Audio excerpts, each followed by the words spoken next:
Right after the Giants sign Luis Arias, Brendan Donovan gets traded to the Mariners. Did the Giants miss out? Let's talk about it right here on Locked On Giants.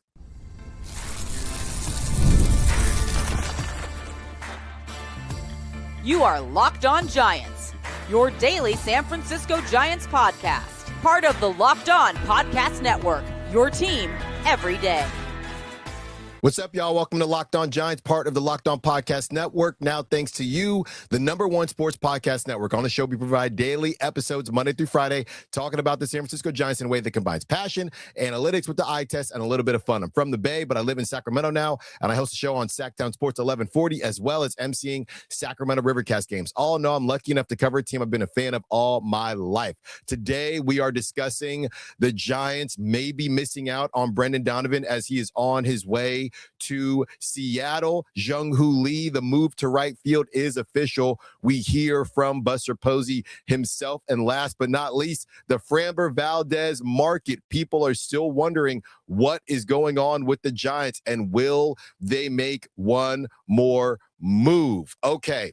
Let's start here. Brendan Donovan traded to the Seattle Mariners. And the question really is, could the Giants have been a part of this conversation? Why exactly weren't they a part of this conversation? And did they make a mistake? All right. So as far as what the Mariners gave up, they give up the number 91 prospect in Major League Baseball, Jurrangelo Cijntje. And Jurrangelo, he's a guy who is a switch pitcher. So you probably heard about him. I think he went to, Texas A&M, might have went to a couple different schools, but I know he was in the Big 12 SEC somewhere out there, or it might have been Mississippi State. But he obviously is a very polarizing player. He's a switch pitcher. You heard that correctly. So the Mariners give him up.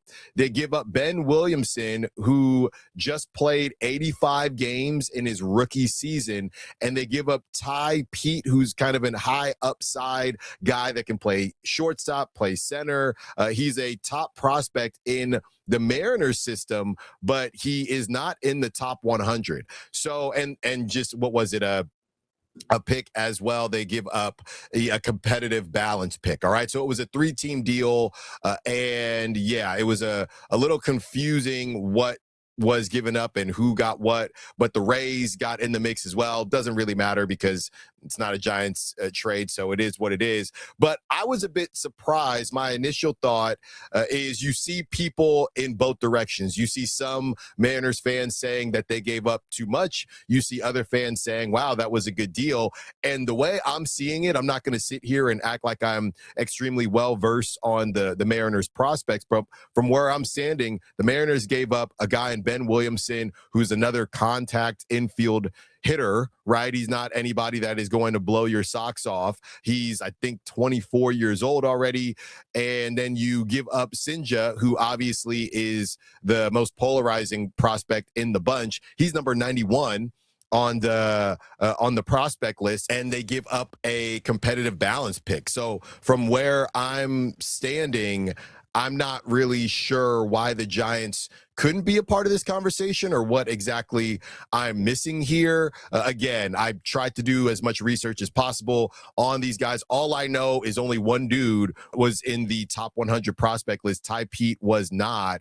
And Ben Williamson obviously was in the big leagues and he played 85 games, but he's not a guy that I think people expect to be an all-star year after year after year. So I'm a bit confused as to how the Giants couldn't get it done for Brendan Donovan. I'm not going to sit here and act like I was huge on Brendan Donovan the whole time, but I thought the price tag would be more realistic. He's got a couple more years of control left. The Nico Hoerner price tag was a little bit more ridiculous. I'm also seeing things on Nico Hoerner about the Giants maybe just waiting it out because he only has 1 year of control, and with his ties to the Bay Area, they feel somewhat confident that they'd be able to go get him next season based on what happens with him and the Cubs. So maybe that's the Giants' kind of longer play. Obviously, he's in his 30s, so it's not as if he's somebody that's going to be with the Giants for the next 8 years. But hey, the Giants love signing late 20s, early 30s guys to 5-year, 7-year deals anyway. So you never know. So that is what happened last night and again, or yesterday.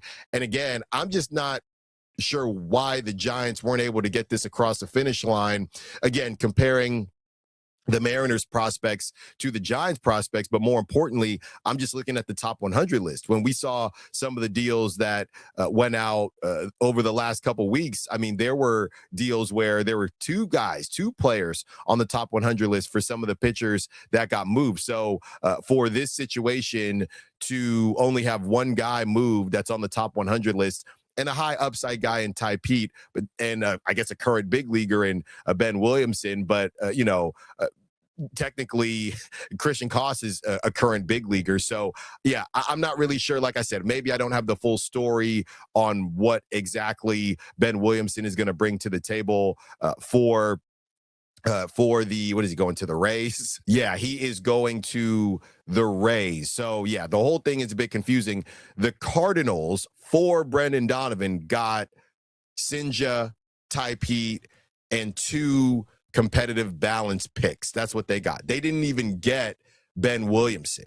Ben Williamson they did get a prospect. Okay. They did get Colton Ledbetter from the Rays. So a bit confusing, but again, I'm just not sure why the Giants couldn't get involved in this. Maybe they just didn't have what somebody wanted, whether it was the Rays and the 3-team deal, why that wasn't really working out. But yeah, Brendan Donovan gone now. I know there wasn't really a conversation about the Giants still making that move since they signed Luis Ariz to play second. But what it really signaled was that the Brendan Donovan conversations had ended. So basically, it sounds like the Cardinals said, hey, Giants, we're going to go in this direction. The Giants said, okay, well, then we're just going to sign Luis Ariz. They go sign him, and the next day you see Brendan, or a couple days later, you see Brendan Donovan on his way to Seattle. And we knew it was going to be one of the two teams, and I guess Seattle cooked up a better deal. Maybe the Colton Ledbetter piece to the Cardinals, maybe that was what was able to get it over the finish line for the Mariners in a conversation with the Rays. But yeah, kind of bizarre, in my opinion, that the Giants weren't able to get this done if they really wanted Brendan Donovan. Maybe they didn't want Brendan Donovan as much as a lot of people had thought, but I was wrong in this capacity. The Mariners had been dragging along too. So normally you see this stuff kind of fall apart. The Mariners were dragging along. It does feel like the Giants were talked about more in the Brendan Donovan conversation than the Mariners, but the Mariners were able to get it done. The Giants go get Luis Ariz, who, by the way, just to lay something out for you, I know Luis Ariz might not be great defensively, but the Giants were 26th in hits last season.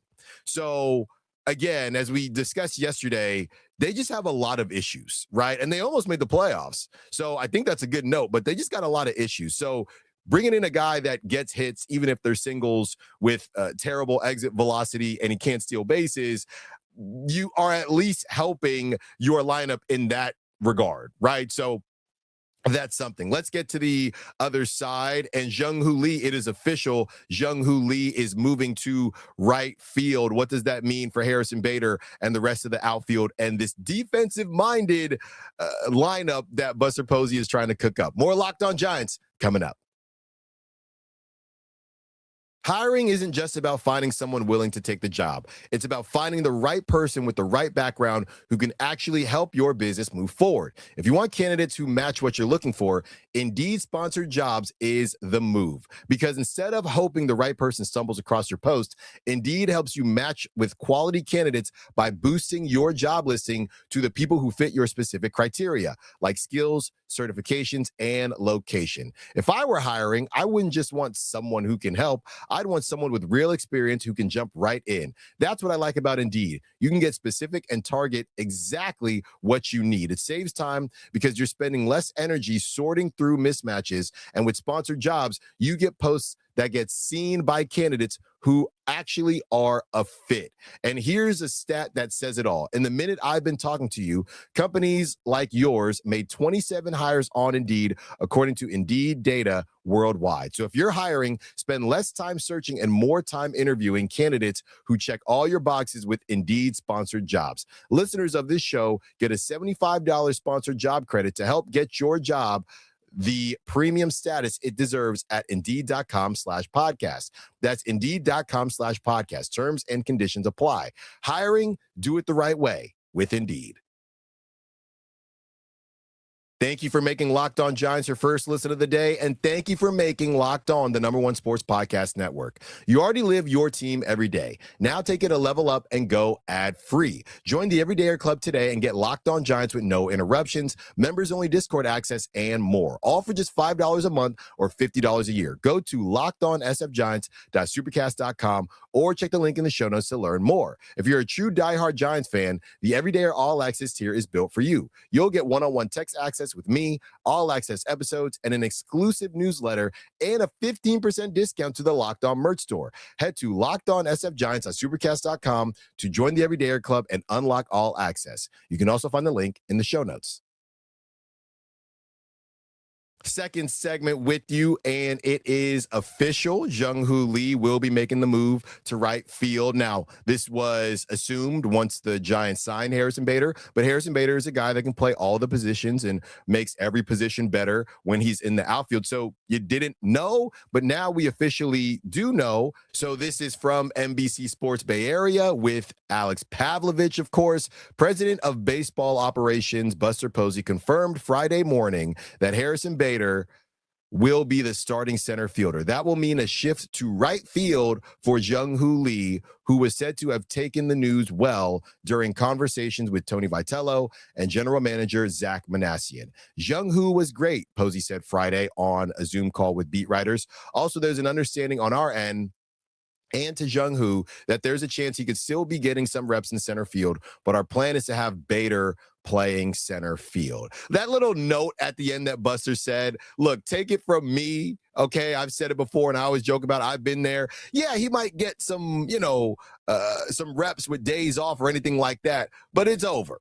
Right? It's over. It's time for him to focus on right field, which he has played before, and play that to the best of his ability. I would say at this point, you just shouldn't even bother with it. Now, I know this isn't a great example because this guy ended up being a shortstop, but for a while early on in Mookie Betts' career, I think there were opportunities for him to play center field, and he really didn't do that a ton, and he just became one of the best right fielders in the game. Now, years later, he's a shortstop because he's a freak athlete, but there's something to be said about just understanding your craft. Obviously, the Oracle Park right field dimensions are a bit unique, so Buster's throwing that in there, but I would be surprised if we see Jung Hoo Lee in center a ton, not because he can't play it, but just because this is typically how it happens. He's just a right fielder now. He's going to be your right fielder now. And I don't think the Giants want a ton of moving around, things like that. What's the point of that? Unless it's just an off day, whatever it is. And at that point, you're ready to bring in the next center fielder or a young center fielder for when Harrison Bader's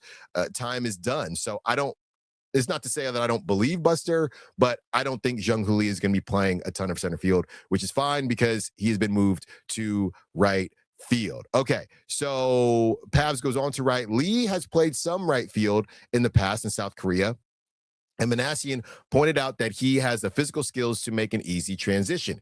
He was rated well below average last year in center field, but he was in the 91st percentile in arm strength, which should help quite a bit. We looked at Jungie relative to center fielders in terms of jumps and routes and arm strength and where he ranked there. And then we also looked at him relative to right fielders, Manassian said. A lot of that came back really positive about how he would transition to right field and where he would rank relative to other right fielders. We think he's going to be very good out there. And then the other part too is the eye test of watching him last year. I think we feel like just watching him, there's an instinct to play the outfield, just getting more and more comfortable. His second full season in the big leagues and more comfortable with his teammates, that it's something he's going to be really good at as he goes to right. The position change came earlier than expected because of the addition of Bader, who will make $20.5 million over the 2 years. Posey said the Giants were on him early in the offseason and stayed in touch, crediting Manassian for doing a good job of monitoring the market. The industry valuation has mostly been that the Giants did well on the deal, which came in under the one signed by former Giant Mike Yastrzemski, a similar player who is 4 years older. Posey said the eye test matches what the metrics say in terms of Bader's defense, which earned him a Gold Glove in 2021. He also said he believes there is staying power to Bader's 2026 offensive surge, noting that he made mechanical changes. A repeat of last year's 17 home runs would be great, but mostly the Giants needed to fix their outfield defense. Yeah, 17 home runs, and now you're moving to Oracle Park. I'm not sure that Philly And obviously he split time, but the two places he played prior to Oracle ain't Oracle. So 17 home runs, I'm not expecting that. That would be quite the pleasant surprise. They go on to say it has been rated as the worst in baseball the past 2 years, the defense has, but they now have one of the game's best defensive center fielders, and both corner guys are former center fielders. On paper, at least, this should be at least a league average defensive outfield and possibly a very good one. We're confident that Jung Hoo will make a smooth transition, and then there are just a lot of quality reports on how much work Elliot Ramos has put into left field this offseason. Manassian said the tools and skill set are certainly there. So as we project out, we think the defense in the outfield as a whole is going to be much better than what we've seen last year and even probably the past couple years. We're excited about this group together, and we'll see what they can do. All right, well, I'm not trying to be too cynical or sarcastic, but of course they're going to say that. They're not going to say, yeah, we might still stink, right? We might still stink on defense, but we just paid Harrison Bader. They're going to be better in center field, which means that your defense will be better. And Jung Hoo Lee, just because you're not a great center fielder doesn't mean you can't be a good to possibly above average outfielder, and Jung Hoo Lee could be that in right field. I mentioned Mookie Betts, and obviously he is all over the place now, but again, he isn't the best example. But you take a guy like back in the day, what was his name? Alex Gordon, right? Who always played left field, was a Gold Glove left fielder. Left field isn't a premium position, but he played it in a premium way. So you can get that, right? You can get that from your team. You can get that from players, even if that didn't seem to be the case while they were playing a specific position. Now, do I think Jung Hoo Lee is going to be the Alex Gordon of right field? I'm not sure, but I know he's going to be better than he was in center field, and I think that's just a good note to start and a good baseline to go from. So those are some of the, I guess, changes that are going to come out. The Giants being very honest about what's going on here, besides the note about Jung Hoo Lee playing some center field, getting some reps, as they say. When is that going to happen, Buster? Okay, you're not coming in for a defensive replacement. So if anything, because you still got Drew Gilbert and Grant McCray, who I would give them the nod. So Buster's being a little bit nice there. Hey, you might still get some. I've heard the same thing, Buster. Okay, I've heard the same thing, and you're not being as transparent as you probably should be. I'm just having a little bit of fun there. So great stuff. The Giants, obviously, they're going to get better. The Elliot Ramos piece, to be honest, in left field, I don't know how much better he's going to be in left field. I think he's going to improve because he wasn't very good. But I don't know, again, using the Alex Gordon example, I don't know if he's going to turn into Alex Gordon out there in the outfield and left field. So I don't know about that. All we hope is that he's improved, right? I got a pretty low bar for Elliot Ramos in left field. I just want him to hit and just make the traditional plays, right? Just make the standard plays. That's all you have to do. I don't need you to try to do too much. Just stay within yourself, make the routine plays, and you're good. You're good, Elliot Ramos. So that is a breakdown on what's going on as far as the Giants and their outfield. One more segment with you. The Framber Valdez market. There is somebody out there still holding out hope, a national name, still holding out hope that the Giants could make a big move, almost trying to will the Giants into making a big move. More Locked On Giants coming up. So Ken Rosenthal was kind of given a lay of the land on foul territory, and he's a guy who at this point is basically trying to will the Giants into making another move. And again, as I always do, let me refresh here before the show ends to see if anything has popped up, and I don't see anything. Nope, nothing. Passan has not tweeted since yesterday, and Ken Rosenthal is basically saying, look, the Giants have signed some guys, but their total amount spent is like $60 million, even though they signed a ton of guys, which is just funny because it's just all these little deals that they've done. And Ken Rosenthal is basically saying, I still don't think that they found a game changer. And he's essentially trying to will them into signing Framber Valdez. But I do have some things to say about Framber Valdez. And I know a couple months ago, we brought up something similar and people in the comments were saying, Alan, it sounds like you're talking about collusion. And I don't know that I would ever say that word, collusion, but it does seem like the baseball world as a whole is trying to show Framber Valdez what is and isn't okay, right? And the idea of him initially getting a 6-year deal, 5-year deal, 7-year deal, that's out the window. Now he's looking to find a short-term deal somewhere, and he's still not signed. Pitchers, catchers report in less than a month. This is crazy now. This is literally insane. I mean, this dude is an absolute stud. And what I'm taking away from it is that the league is telling Framber Valdez that what you did wasn't okay. This is also something that I'm taking away from it. This probably wasn't the first situation that's happened with Framber. Because if it was the first, I do feel like enough teams would say, hey, it happens, whatever it is. Whatever the report is coming out of Houston is not good. This is Framber. This is his some of his stats and his accolades. 2-time All-Star, career ERA of 3.36 in 188 games, 1,053 strikeouts and 389 walks, set an MLB record with 25 consecutive quality starts in 2022, an 8-4 record in 17 postseason games. In 2023, no hit the Guardians, facing the minimum 27 batters. And then here's the last part: appeared to intentionally cross up his catcher because he was mad about giving up a grand slam. So this is from The Athletic, by the way. So why is Valdez still unsigned? That last bullet point might explain it. A left-handed pitcher with those other bona fide doesn't tend to linger on the market. It's almost certainly why a free agency video from his agency features 80 seconds of in-game highlights and shifts focus for the remaining 23 and change minutes. This is not insider information so much as it is looking over the league and trying to predict a good fit. But they mention Atlanta and Baltimore still make a lot of sense. If Valdez ends up signing a 1-year pillow deal, though, the market could broaden quite a bit. So, yeah, and that was also from Ken Rosenthal. And the idea is simply that, and Levi Weaver as well. The idea is simply that the Giants, or whoever you want to put out there, they just didn't like it.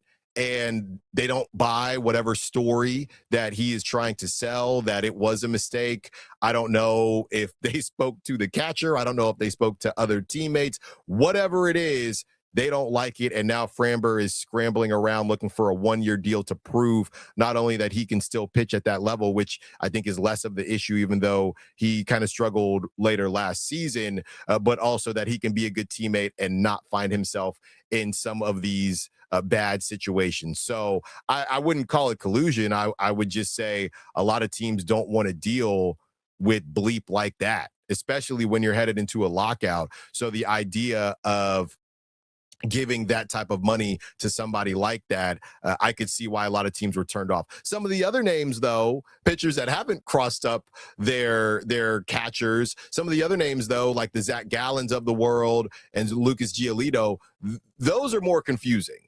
Those are more confusing, not even from a Giant-specific standpoint, but just in general, that they haven't gotten signed, that nobody is really extremely interested. Maybe they're just waiting it out to see what is the best situation for them. Maybe they're doing what Max Scherzer is doing in a way, and they feel like they have a level of control. It really depends where that leverage falls. I think what it's turning into, after you are not a part of the conversation to get one of those big deals, at that point, you feel like you have a little bit more leverage because you probably have more teams offering you smaller deals, right? So you're just trying to weigh it out and see what works the best. If there's only one team, or if there's 1 or 2 teams offering you 3, 4, 5 years or 3+ years, then yeah, you would go do it. But if you're not in that conversation and now you have 5 teams that you're in the mix for 2 years and they're all fairly similar, you're just trying to wait it out, see if somebody gets a little bit more desperate, offers you a little bit more cash. That's what I'm guessing. So not the Framber thing, but for Zach Gallen and Lucas Giolito, I would assume they have offers, but they're waiting it out, trying to see, does somebody get a little bit desperate and try to create some type of bidding war, even though it might not happen. What's the point of signing now? Nobody's going to make you, right? Or somebody does come and say, hey, well, we're pulling this off the table, which might happen within the next couple weeks. And then at that point, they would have to make a decision. But right now, they maybe feel like they don't have to do that. So yeah, that's a what's going on with the starting pitching as far as the trades are concerned. Like we said, Casey Schmidt might be involved in something, but yeah, I don't know what the Giants would be able to get back, what Casey Schmidt's value is right now that they've kind of deemed him a super utility guy. It's funny because I do wonder how value can fluctuate when it's, hey, this is our starting second baseman that we're trying to shop to you, versus, well, we just signed Luis Ariz. Hey, this is our super utility guy that we are shopping to you. How other teams view that in these conversations to say, well, that's fine, that's cool, but you're not even giving us a starting caliber player unless they view Casey Schmidt as that, even if the Giants essentially no longer do. So yeah, a lot of people are a bit confused as to the way the Giants went about this. But, Rosenthal also brought up the lockout, and we've talked about it too. Maybe that's just what it is, and where they're at right now and where some other teams are right now. Hey, we want to compete. We want to sneak into a wild card, but we just didn't find ourselves in a position where we want to give somebody 7 years, anything like that. And there were a lot of contracts that came in under maybe not AAV, but came in as far as the years and the commitment. I don't know how much that has to do with the lockout or not, because multiple years, you're going to have that player throughout the lockout. But depending on how long this stuff takes, you might not want that huge commitment and just have it sitting on your books. It makes some teams uncomfortable, I would imagine. Thank you for listening to Locked On Giants. Thank you for watching Locked On Giants. Be sure to follow me on social media at @_Styles Files, Styles with an I. We will be back tomorrow, of course. And if you never miss an episode, the Everydayer Club is built for you. Get Locked On Giants ad-free, plus members-only Discord access and more. Head to LockedOnSFGiants.supercast.com to join the club. For those of you on video, we send you to the first ever 24/7 national Locked On Podcast Network YouTube channel. On audio, make sure you make your second listen Locked On MLB. We will talk to you tomorrow. Until then, peace.